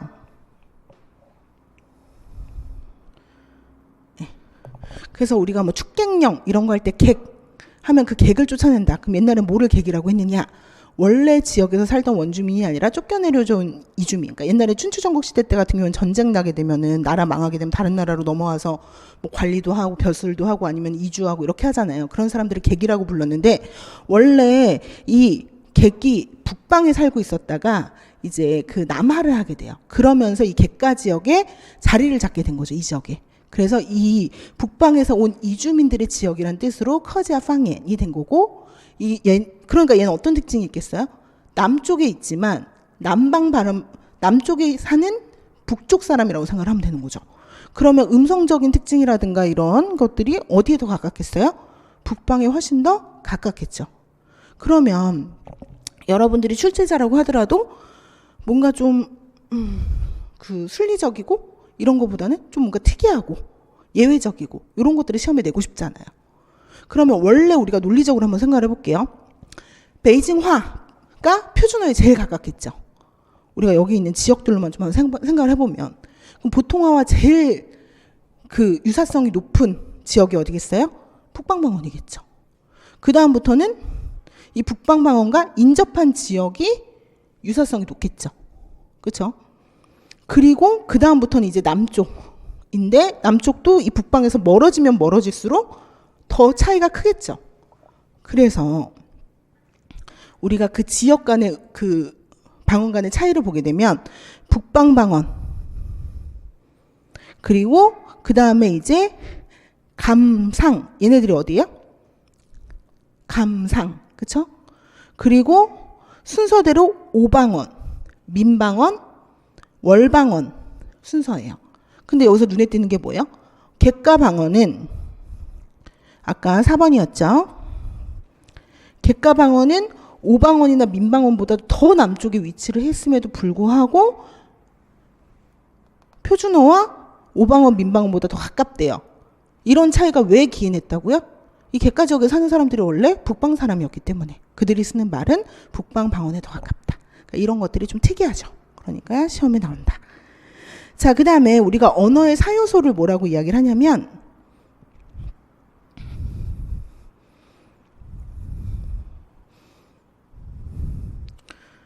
방금 제가 보통화의 표준 얘기할 때 어떤 표준을 얘기를 해줬어요? 발음의 표준, 그렇죠? 사용하는 어휘의 기준, 그리고 문법의 기준. 자, 그럼 우리가 언어를 이루고 있는 그 구성 요소를 생각을 해보면 아까 소학의 연구 범위에서 형, 의였잖아요, 그렇죠? 근데 언어의 사요소는 일단 발음 해야 되니까 그 사용하는 어휘 있고 문법이 있어야 되고 그리고 또 뭐 있어야 돼요? 문자가 있어야 되는 거죠, 그렇죠? 이게 언어의 사요소예요. 그럼 우리가 일단 이해하기 쉽게 베이징화랑 광동어만 놓고 한번 생각을 해볼게요. 그럼 베이징화랑 광동화랑 이 네 가지 요소 중에서 가장 많이 차이가 나는 게 뭘까요? 일단 발음 차이가 가장 크겠죠. 그 다음에 사용하는 어휘, 문법은 거의 비슷할 거예요. 그렇죠? 그리고 문자는 완전히 똑같겠죠. 그래서 언어 요소별로 따져보게 되면 방언 간에서 가장 차이가 두드러지는 부분은 발음, 그 다음에 어휘, 문법, 문자는 똑같다라는 거예요. 바로 이것을 근거로 해서 그러하기 때문에 이 방언은 보통화와 독립적인 동등한 관계의 언어 체계가 아니라 이제 그러니까 방금 이렇게 생각을 할 수 있잖아요. 이렇게 발음도 차이가 많고 어휘도 쓰는 게 다르고 문법도 좀 다소 차이가 있고 하면 그러면 그냥 다른 언어로 생각할 수도 있는 거 아니야? 할 수 있는데 그럴 수 없는 이유가 뭐다? 일단 문자는 완전히 똑같아요. 그렇죠? 공통의 문자 부호 체계 한자라는 걸 사용을 해요. 그리고 문법 같은 경우도 거의 비슷해요. 사용하는 어휘와 발음이 틀릴 뿐이에요. 다를 뿐이에요. 근데 어휘도 단위는 똑같아요. 예를 들면 형태소, 단어, 구 이런 것들을 사용을 하는. 그래서 어휘 체계도 유사해요. 다만 발음의 차이가 존재할 뿐인 거죠. 근데 발음도 영어 일어처럼 다른 게 아니라 똑같이 성, 운조, 성모, 운모, 성조의 구조를 가지고 있는데 그거의 발음 방식이 다를 뿐이에요. 그러니까 완전히 다른 체계의 언어라고 하긴 힘든 거죠. 그래서 방금 얘기했듯이 방언 내부 간에는 지역적 차이도 있고 언어 요소별로도 발음, 어휘, 문자, 아까 문법 등의 차이가 있음에도 불구하고 공통된 상호 대응되는 음성 체계 이게 중요한 키워드입니다. 对应的 위인系统 성모, 운모, 성조라고 하는 시형윈디아오의 동일한 음성 체계를 가지고 있고, 그렇죠? 그러면서 또 이제 동일한 공통의 어휘 체계라는 것이 있고 비슷한 문법 체계를 가지고 있으면서 통용된 문자 체계가 있기 때문에 얘를 아예 독립된 새로운 언어로 볼 수 없다는 거예요. 그래서 결론적으로 방언은 보통화와 양립할 수 있는 독립된 언어 체계가 아니다. 하나의 지역적인 변형된 형태일 뿐이다. 라는 게 이 보통화 방언 부분에선 중요하다. 그래서 이 개념에 대한 부분이 시험에 나왔었고요. 그 다음에 이 7대 방언의 대표 방언과 그 지역적 그리고 이제 음성적 특징 요거를 변별하는 문제가 나왔었습니다. 자, 여기까지가 보통화 방언에 관련된 모든 시험 포인트예요. 근데 여기에서도 지금 얼핏만 봐도 시험 문제가 엄청 많이 나왔죠. 근데 이거 2페이지잖아요. 그렇죠? 그래서 어학개론은 굉장히 효율이 높은 과목이라는 거예요. 그래서 우리가 이해해야 되는 내용이 굉장히 적은 거에 비해서 시험이 굉장히 다수, 반복적으로 출제되기 때문에. 그래서 이번 주에는 이 어학개론을 우선적으로 이제 복습을 해주시면 좋을 것 같고, 이제 통론의 두 번째 섹션. 그렇다면 우리가 현대 한어의 개념을 방금 봤잖아요. 현대 한어는 뭐라고요? 보통화와 방언. 근데 그 중에서도 좁은 의미의 현대 한어는 보통화라는 거잖아요. 자, 그럼 이랬을 때 이 현대 한어의 특징, 방금 언어의 사요소가 뭐라고요? 발음, 어휘, 문법, 문자. 근데 문자는 모든 지역 다 똑같이 쓴다 그랬잖아요. 그럼 걔는 빼고. 그리고 고대 한어랑 현대 한어로 넘어오면서 번체자와 간체자의 차이는 있긴 하지만 한자라는 기본 체계 자체는 달라지지 않았잖아요. 그렇죠? 그렇기 때문에 발음 특징, 음성 특징, 그리고 어휘 특징, 그리고 문법 특징. 자, 그렇다면 왜 굳이 현대 한어의 특징을 살펴보느냐? 여기서는 두 가지의 비교 개념을 생각을 하시면 돼요. 현대라고 하는 것의 상대적인 건 뭐예요? 고대라는 거죠. 고대 한어와 비교해 봤을 때 현대 한어는 어떤 특징이 있는지, 그렇죠? 그리고 한어라고 하는 것은 예를 들면 우리가 쉽게 생각하는 가장 많이 비교가 되는 게 영어죠.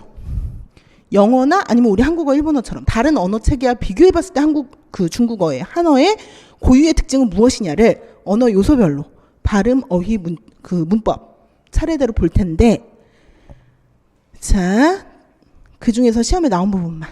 자, 그럼 중국어 하면 우리가 개괄 시간에도 그렇고요. 그 중국어를 모르는 사람들도 상식적으로 아는 게 뭐예요? 중국어는 성조가 있다. 근데 중국어에서 성조가 있는 게 왜 중요할까요? 자, 그 어학개론에서 아까 어학의 사요소 말씀드렸잖아요. 근데 그 중에서도 시험에 제일 많이 나오는 부분이 음성 파트예요. 음성. 성모, 음모, 성조, 뭐 음변, 음이 이런 식으로 해서 음성 파트가 압도적으로 시험에 많이 나오는데, 음성 파트 중에서도 우리가 솔직히 뭐 그 발음에, 그러니까 뭐라고, 습관의 차이, 뭐 발음의 차이로 인해서 뜻에 영향을 주지 않으면 사실 그렇게 중요하지 않을 거예요. 근데 모든 음성 요소 중에서 뜻에 영향을 주는 게 집중적으로 시험에 나와요. 예를 들면 성조, 잘못 발음하면 뜻이 완전히 달라지죠. 그리고 우리가 나중에 하겠지만 뭐 경성, 변조 이런 것들, 뭐 중음, 강세 같은 거, 아니면 휴지, 어디서 쉬느냐 이런 거 다 뜻에 영향을 미치잖아요. 그래서 뜻에 영향을 주는 음성 요소가 음성 파트 중에서도 시험에 잘 나오는 거예요. 근데 일단 우리가 이제 다 알고 있듯이 상식적으로 중국어는 성조가 있는데, 이게 단순히 성조가 있는데 이게 뜻에 영향을 안 주면 그렇게 중요하지 않을 텐데, 성조가 뜻에 영향을 주기 때문에 중요하다라는 거죠. 제가 이거를 중국어 마인드맵으로 잘못 넣었네요. 어쨌든 이제 성조가 있는데 성조가 의미를 변별하는 기능을 한다라는 거예요. 그래서 예를 들면은 쉐이지ao 하면은 물만 둔대. 쉐이지ao라고 발음을 한 순간 잠자다가 돼버리니까. 이런 오해를 불러일으킬 수 있기 때문에. 자, 그래서 중국어의 음성 특징에서 이거는 영어나 한국어 이런 거랑 비교해 봤을 때 우리나라 같은 경우에는 뭐가 영향을 많이 미쳐요? 장단, 길이. 예를 들면 뭐 배, 눈. 우리는 장단음이 뜻에 영향을 많이 미치고, 영어 같은 경우에도 그렇죠? 뭐 예를 들어 it과 it, 장단, 그렇죠? 그리고 영어는 강세, 이런 것들이 뜻에 영향을 많이 미치지만 중국어는 상대적으로 길이, 뭐 강세 이런 것들도 물론 이제 뭐 경성 때문에 영향을 줄 때도 있지만 대부분은 이 고정, 성조에 의해서 뜻이 변별된다. 그래서 중국어는 성조 언어라는 것이 음성 특징에서 제일 중요한 부분이다.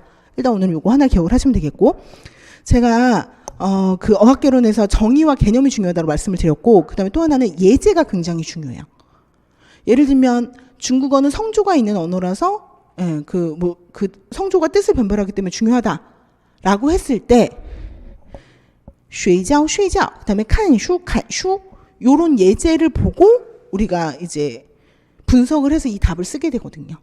그러면 성모, 음모 다 똑같은데 성조만 다른 것들, 예를 들면은 연습하다 1리엔시, 연락하다 1리엔시 이런 것들 같은 경우 있죠. 그래서 이런 예제를 많이 확보를 하는 것이 중요하다. 자, 그 다음에 어휘 특징. 얘는 고대 한어랑 비교해 봤을 때 현대 한어의 어휘에는 어떤 특징이 있느냐. 여러분이 어저께 독해 수업을 들으셨을 테니까 고전산문 같은 거 보면 한 글자 하나하나가 다 의미가 있죠. 한 글자 하나가. 그쵸? 그래서 한 글자 하나하나가 다 단어예요. 단음절 단어가 되게 많아요. 고대 한어의 특징은. 그쵸? 근데 현대 한어로 넘어오게 되면은 단음절 단어가 별로 없고, 예를 들면은 고대 한어에서는 무가 눈이에요. 근데 오늘날 현대 한어에서는 뭐라고 얘기해요? 옌징 이라고 하잖아요. 그쵸? 그리고 옛날에는 그냥 시만 써도 돌이었는데 지금 발음할 땐 시터 이런 식으로 붙이잖아요. 즉 원래 단음절이었던 단어를 더 붙여서 쌍음절로 만들던가, 아니면은 축약어도 되게 많이 쓰죠. 와이자오 부장 같은 경우에 와이장 이런 식으로 줄이던가. 즉 쌍음절을 좋아한다는 게 중국 어휘상의 특징인 거죠. 왜? 쌍음절 하면 이런 그 운율감 이런 것들이 좋으니까 단음절은 늘리고, 그리고 중국 사람들이 원래 짝수를 좋아하잖아요. 그러니까 단음절은 늘리고 그다음에 다음절은 축약하는 이런 방식을 통해서 이 쌍음절을 고집을 한다는 거죠. 그래서 현대 한어는 이 쌍음절이 우세를 차지한다. 쌍음절의 단어가 우세를 차지한다라는 것이고요. 그리고 또 하나의 특징 중에 하나가 중국어 같은 경우에는 동음사 되게 많다는 거예요. 왜? 중국어의 보통화의 음절 체계는 한 400여 개인데 한자는 몇천 개, 몇만 개 이렇게 되는 거죠. 그러다 보면은 몇만 개가 되는 한자를 400개 정도의 음절로 대체하려면 어떻게 하겠어요? 발음은 똑같은데 한자가 다른 경우가 무지 많겠죠. 예를 들면 얘네는 다 뭐예요? 발음은 하나예요. 이. 근데 한자는 다 다르죠. 이런 것들을 뭐라고 해요? 음성이 같다 동음자라고 얘기를 해요. 그럼 동음자는 글로 썼을 때는 똑같죠? 글로 썼을 때는 구분이 되죠. 근데 소리로만 들었을 때는 어떻게 돼요? 헷갈릴 수 있다라는 거죠. 그렇죠? 동음사 같은 경우에 예를 들면은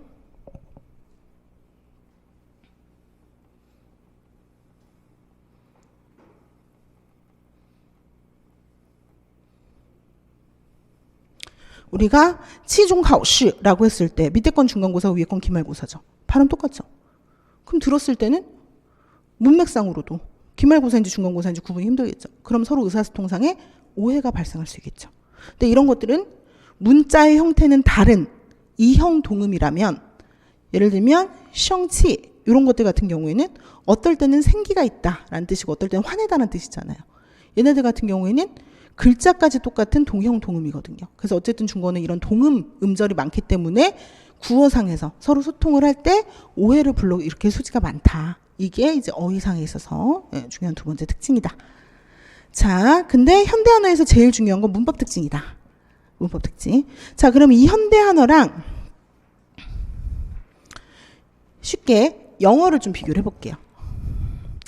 우리가 세 개의 어휘를 어떤 이런 형태 변화 여부 뭐 이런 것들로 뭐 혹은 뭐 의미 이런 체계 이런 것들로 봤을 때 크게 세 가지로 나누는데요. 영어 같이 계속 그 형태 그 문자의 형태 자체가 변하는 거 이런 것들을 가리켜서 우리가 굴절어라고 이야기를 해요. 영어 같은 경우에는 예를 들면은 똑같이 나도 주어 자리에 오느냐 목적어 왜 오는지 하나 I가 되기도 하고 미가 되기도 하고 시제에 따라서 뒤에 뭐 ed를 붙이기도 하고 ing를 붙이기도 하고 계속 문자의 형태가 변하잖아요. 품사에 따라서도 뭐 유머러스, 유머 이런 식으로 이제 품사에 따라 다르고, 즉 영어 같은 경우 형태 변화를 통해서 뜻이나 문법적인 그런 그 의미를 전달을 하는 그런 언어예요. 이런 것들을 굴절어라고 이야기를 하고요. 근데 중국어는 완전히 정반대죠. 한자의 형태가 변해요, 안 변해요? 예를 들어서 영어 같은 경우에는 I love him을 he로 주어를 바꾸게 되면 he loves me 이런 식으로 지금 똑같은 건데 다 다르죠. 근데 이거 중국어로 하게 되면 어떻게 돼요? 와이 탄데 똑같이 타 아이워 문자 형태 자체 변했어요, 안 변했어요? 똑같은 난데 여기는 문자가 아예 다르죠. 근데 똑같은 난데 얘는 똑같죠. 똑같은 근데 문자가 다르죠. 똑같은 근데 문자가 똑같죠. 얘도 다르죠. 얘는 똑같죠. 이렇게 형태, 문자의 형태 변화가 없는 이러한 언어를 우리가 고리버라고 이야기를 해요. 그러면 중국어는 고리버예요? 굴절어예요? 고리버에 속하는 언어 체계다. 근데 이런 고리버에 속하는 이런 언어 체계의 특징이 뭐다? 단어의 형태 변화가 없다는 거예요. 그러면 얘 같은 경우엔 지금 문자는 다 똑같죠. 그렇죠? 그런데 我爱他,他爱我는 뜻이 다르잖아요. 我爱他라고 하면 내가 그를 사랑하는 거고 他爱我 하면 그가 나를 사랑하는 거죠. 뜻이 다르죠. 그러면 문자 형태가 완전히 똑같은데 어떻게 우리가 이 뜻을 구별했어요? 어순이 다르잖아요. 그렇죠?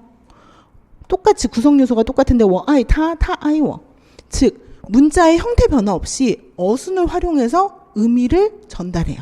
그렇죠? 그리고 또 하나 이런 그 고리버에서 많이 활용을 하는 게 그러면 얘 같은 경우는 시제에 따라 러브, 러브스 뭐 이런 식으로 이제 뭐 s를 붙인다던가 아니면 스터디, 스터딩, 뭐 스터디드 이런 식으로 ed, ing 우리가 뭐 미래부사 뭐 이런 거 막 배우잖아요. 영어권의 이런 언어들 같은 경우에는 이런 식으로 형태 변화를 한단 말이에요. 근데 중국어는 시제에 따라 예를 들면 吃 같은 경우에는 먹고 있다. 그럼 在吃 먹었다. 吃了 뭐 먹어본 적 있다. 吃过 이런 애들이 뭐예요? 조사, 부사 이런 것들을 붙여서 시제감을 주거나 이렇게 어기, 느낌 같은 것들을 표현을 하죠. 즉 이런 것들을 통틀어 뭐라고 얘기하냐면 허사라고 이야기를 해요. 그래서 우리가 품사의 개념은 그 단어가 가지고 있는 문법적인 성질을 이야기를 하는데요. 크게 실사와 허사로 구성이 돼 있어요. 그래서 실사는 그 문장 내에서 실질적인 의미를 담당하는 예를 들면은 명사, 대명사, 수사, 양사, 형용사, 동사 이런 것들을 실사라고 얘기를 하고 그 외에 문법적인 의미만 전달을 하는 조사, 접속사, 전치사, 감탄사, 의성사 근데 부사는 허사에 속해요. 중국어에서. 근데 어쨌든 이런 아이들은 허사라고 이야기를 하죠. 그러니까 실질적인 의미는 허화되어 있고 없고 문법적인 기능만 담당을 한다라는 거예요. 근데 중국어는 바로 이 어순과 허사를 이용을 해서 그 실제적인 의미의 변화나 아니면 문법적인 의미의 기능을 전달한다. 이게 영어랑 비교해 봤을 때 큰 차이점이다. 이렇게 보시면 되겠어요. 그래서 不很好 하면은 不太好. 근데 很不好 하면 非常不好 뜻이 다르죠. 我的弟弟 그러면 나의 남동생인데 我和弟弟 그럼 나와 남동생 구조가 또 바뀌게 되죠. 수식 관계에서 또 이런 식으로 연합 병렬 관계로 그래서 중국어에서는 문법 관계를 나타내기 위해서 어순과 허사가 중요하다. 여기에서 무려 4번 시험이 출제됐다. 오늘 제일 중요한 최다 출제 주제이다. 자, 그러다 보니까 어떤 문법 특징이 있냐면 이걸 먼저 볼게요. 이거 헷갈리시면 안 돼요. 他们饭后散步散步是一种很好的运动我喜欢散步 이거를 통해서 알 수 있는 게 뭐예요? 산부가 공통적으로 들어가 있죠. 그러면 이 산부의 품사는 자 우리가 여기서 품사랑 성분을 구별하셔야 되는데 품사는 그 단어가 가지고 있는 성질이에요. 예를 들면 사물의 명칭, 명사죠. 그 명사를 대칭하는 말, 대명사죠. 동작, 존재 뭐 이런 것들을 나타내는 거 동사죠. 아름답게 묘사하거나 꾸미는 말, 형용사죠. 이런 것들이 품사이고 근데 얘가 이 문장 내에서 주어가 된다, 수어가 된다, 부서가 된다, 보어가 된다. 이건 성분이에요. 그렇죠? 그래서 품사는 특징 성질에 대한 것이고 성분은 기능에 대한 것인데 이 문장 내에서 주체가 되는 역할을 한다. 그럼 주어. 이 주어를 설명하거나 서술하거나 묘사해주는 역할을 한다. 그럼 수어. 그렇죠? 그리고 이 수어의 지배를 받고 수어와 관련된 대상, 목적어. 뭐 이런 목적어를 앞에서 꾸며준다. 관형어. 뒤에서 보충해준다. 수어를 뒤에서 보충해준다. 보어. 수어를 앞에서 꾸며준다. 부사어. 이런 것들이 문장 성분이에요. 그럼 그랬을 때 얘 같은 경우에는 품사는 동사예요. 그렇죠? 근데 他们饭后散步라고 했을 때 이散步는 뭐예요? 수어. 그렇죠? 밥 먹은 후에 산책을 나갔다. 수어. 근데 散步是一种很好的运动이라고 하면 散步는 좋은 운동이다. 라고 하는 설명의 주체가 되죠. 그럼 주어죠. 그리고 我喜欢散步라고 했을 때 이게 중국어의 특징 중에 하나인데 우리는 대부분 그 목적어 자리에 오는 게 명사, 수어 자리에 오는 게 동사 이렇게 정해져 있잖아요. 근데 중국어에도 대부분 뭐 명사, 대명사 이런 것들이 주어나 목적어를 담당을 해요. 근데 산부 같은 경우는 동사임에도 불구하고 시환 자체가 그 동사를 목적어로 취할 수 있는 그런 동사라서 여기서는 목적어가 되는 거죠. 산책하는 것을 좋아한다. 그렇죠? 자, 그래서 우리나라 말도 나는 산책을 좋아한다. 산책하는 것을 좋아한다. 산책하다. 우리는 이런 식으로 어미가 변하잖아요. 우리는 전체가 다 굴절하는 건 아니고 끝에 어미만 변하는. 아까 제가 굴절어랑 고리버 설명을 드렸는데 그 사이에 어미만 변화하는 우리나라 말이나 일어 같은 것들을 그 사이에 낀 교차어라고 얘기를 해요. 어미의 변화로 이런 그 영향을 주는 중간 정도의. 그래서 우리도 이런 식으로 이제 문장의 성분이 되려면 형태가 변화해야 된단 말이에요. 영어는 더 말할 것도 없죠. 그런데 중국어는 어떻다는 거예요? 얘가 수로를 쓰이든 주어를 쓰이든 목적어를 쓰이든 문자 형태상의 변화가 있어요? 없어요? 없다라는 거죠. 고리버적 특징을 가지고 있다는 거예요. 그렇기 때문에 얘는 동일한 품사임에도 불구하고 문장 내에서 형태 변화 없이 다양한 성분이 될 수 있다. 그러니까 이게 얘기하는 바는 뭐냐면 우리나라는 주로 우리나라 말이나 영어 같은 경우는 명사는 주어나 목적어가 되고 동사는 수로가 되고 1대1의 관계예요. 근데 중국어는 동사가 수로도 되고 주어도 되고 목적어도 되고 다양한 성분이 될 수 있죠. 이것을 품사의 다기능성이라고 얘기를 해요. 그래서 하나의 품사가 형태 변화 없이 다양한 문장 성분이 될 수 있다. 이게 영어나 우리나라 말과 비교했을 때 차이점이다. 근데 요거랑 헷갈리시면 안 되는 게, 자, 우리가 자, 잠시만요.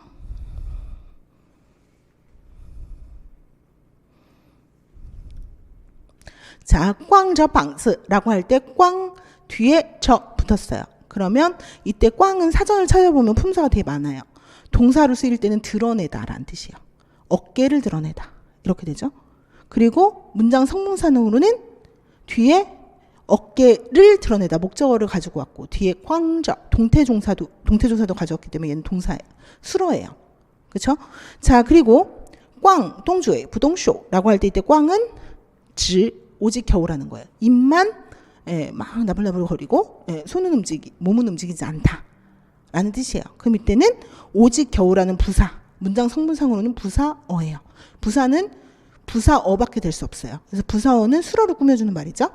자, 그 다음에 띠바니 자더 팅꽝이라고 했을 때 자더怎么怎么样 여기는 보어에 해당하는 자리죠. 근데 이때 꽝은 빛나다라는 뜻이에요. 묘사 형용하는 말은 형용사죠. 근데 여기서는 보어 자리에 쓰였어요. 그쵸? 자, 그리고 그 공스 민청하오員工 脸上也有光이라고 했을 때 이때는 얼굴에 빛이 난다는 거잖아요. 이오의 목적어로 쓰였죠. 그리고 있다 없다 이오 메이오의 목적어가 될 수 있는 거는 명사밖에 없어요. 동사 형용사는 안 돼요. 그럼 얘 같은 경우에는 2개 이상 총 4개의 지금 품사를 겸하고 있죠. 이런 거를 뭐라고 얘기해요? 겸유라고 이야기를 해요. 겸유. 그래서 중국어는 겸유사가 많은 것도 특징인데 위에 거랑 잘 구분을 하셔야 돼요. 얘는 품사는 똑같은데 문장 내에 다양한 성분으로 쓰인 거고 얘는 형태 변화는 없죠. 꽝이라고 하는 글자의 형태 변화는 없어요. 그런데 여기서는 동사, 여기서는 부사, 여기서는 형용사 이런 식으로 여러 개의 품사를 겸하고 있어요. 이건 겸유사인 거죠. 품사적으로 봤을 때 형태 변화 없이 여러 개의 품사를 가질 수 있다. 근데 얘네들의 공통 원인은 뭐라고요? 형태 변화가 없어서 가능한 거죠. 문장 성분적 관점에서는 다양한 문장 성분이 될 수 있다. 다기능성을 가지고 품사적 관점에서는 여러 개의 품사를 겸할 수 있다. 겸유사의 특징을 가지고 있는데 얘네들의 공통 원인이 형태 변화가 없는 고리버라서 그렇다라는 거예요. 자, 그리고 또 하나는 제가 방금 중국어는 허사의 변화를 통해서 그렇죠? 다양한 문장 성분을 그러니까 문법적인 의미나 이런 것들을 나타낼 수 있다 그랬어요. 그래서 조사, 어기조사. 예를 들면은 시타마 개야? 시타바 개구나. 시타노 오 개구나. 어기를 어떻게 전달을 해요? 뒤에 어기사를 통해서 이런 식으로 각각 다른 어기를 전달을 할 수 있죠. 이런 것들은 허사예요. 그래서 중국어는 어기사, 뭐 조사 이런 것들이 많이 발달했고 그리고 또 하나는 고대 한어랑 비교를 해봤을 때 가장 두드러지는 특징 중에 하나인데 고대 한어 같은 경우에는 이른이라고 해요. 그냥 한 사람. 근데 현대 한어에서 뭐라고 얘기해요? 이거른. 거가 뭐예요? 명사의 양을 세는 양사예요. 그쵸? 자, 그래서 현대한어가 고대한어랑 비교했을 때 가장 두드러진 문법 특징 중에 하나가 양사가 발달했다는 거예요. 거의 대부분 그 명사에 해당하는 전용 양사가 있어요. 우리나라도 양사가 많죠. 나무 한 그루, 공책 한 권, 뭐 이런 식으로 종이 한 장. 근데 중국어의 양사는 훨씬 더 세분화되어 있고 거의 모든 양사가 전용 양사를 가지고 있고 전용 양사가 없을 경우에만 이 거를 붙여서 표현을 하죠. 그래서 항상 수량명, 즉 수사와 양사가 같이 결합을 해야 비로소 명사를 꾸며줄 수 있다. 즉 양사가 굉장히 발달했다. 이게 현대한어의 특징이다. 그래서 이거는 고대한어랑 비교해봤을 때 특징인 거예요. 자, 그래서 영어랑 비교해봤을 때 형태 변화가 없는 고리버이기 때문에 이런 다개능성과 겸유가 나타난다. 그리고 의미 변별을 위해서는 어순과 허사가 중요하다라는 거고, 그 다음에 고대한어와 비교해봤을 때 이제 양사, 그렇죠? 그리고 이런 그 조사, 어귀조사, 허사 같은 것들이 많이 발달을 했다. 이거. 자, 그리고 또 하나의 문법 특징이 뭐냐면, 자, 이것도 이제 영어랑 좀 비교를 해봤을 때 좀 특이할 만한 부분인데, 우리가 나중에 어휘 파트에서 자세히 다루긴 할 건데 일단 여러분도 단어, 구 이런 것들의 차이점은 좀 아시죠? 예를 들어 띠천 하면 지진이란 단어죠. 근데 이 단어와 단어가 조합이 되면 구라고 우리가 얘기를 해요. 그러면은 띠미엔 전동 하면 띠미엔이라는 단어와 전동이라고 하는 단어가 합쳐서 띠미엔 전동 되면 이때는 구가 돼요. 그쵸? 그리고 여기에 띠미엔 전동 럭 해서 그 어기까지 하나 붙으면 문장이 돼요. 근데 얘네들은 다 무슨 구조예요? 땅이 흔들리다, 지면이 흔들리다, 지면이 흔들렸다. 다 주어와 수어의 관계를 가지고 있다는 거죠. 자, 그래서 중국어는 이게 단어가 됐든 구가 됐든 기본적으로 주술, 동목, 보충, 수식, 병렬의 5가지 구조를 가지고 있다. 그 내부 구조가 일치한다라는 거예요. 그래서 단어 중에서도 주술형, 동목형 뭐 이런 게 있고, 구 중에서도 주술구, 동목구 이런 게 있고, 문장에서도 주술문, 동목 구조의 문장 이런 것들이 존재한다라는 거예요. 그래서 얘도 예제를 많이 확장을 하시는 것이 중요하다. 자, 여기까지가 오늘 그 해설 내용이고요. 오늘 사실은 굉장히 천천히 한 거예요. 왜냐하면 여러분이 오늘 그 미리 예습을 사전에 못 해왔을 것이기 때문에. 근데 우리가 시간 관계상 이렇게까지 이제 자세하게는 못하니까 다음 주에는 특히 제가 아까 말씀드렸듯이 우선 최다 출제 주제 요거는 꼭 미리 이제 예습을 해가지고 오셔야 된다. 자, 그래서 잠시 쉬면서 요거에 해당하는 부분이 어학 기출 문제집이에요. 그래서 그 중에서 1페이지부터 10페이지까지 오늘 풀 건데 제가 말씀드렸듯이 제일 중요한 주제가 여기서 보시면 이 그 기출문제집에 이렇게 위에 주제 리스트가 있고 여러분들은 여기 문제가 나와 있을 거예요. 근데 이 중에 이렇게 색깔 칠해져 있는 부분 있죠. 노란색. 이거는 우선 주제. 그러니까 우선적으로 공부해야 되는. 이거는 최다 출제 주제. 이 우선 주제 중에서도 제가 뽑아서 최다 출제 주제를 드린 거고 일단 얘는 중요하다는 거예요. 노란색으로 표시되어 있는. 여러분들은 회색적으로 표시가 되어 있겠죠. 이게 중요하다는 거고. 근데 그 중에서 오늘 최다 출제 주제에 해당하는 부분이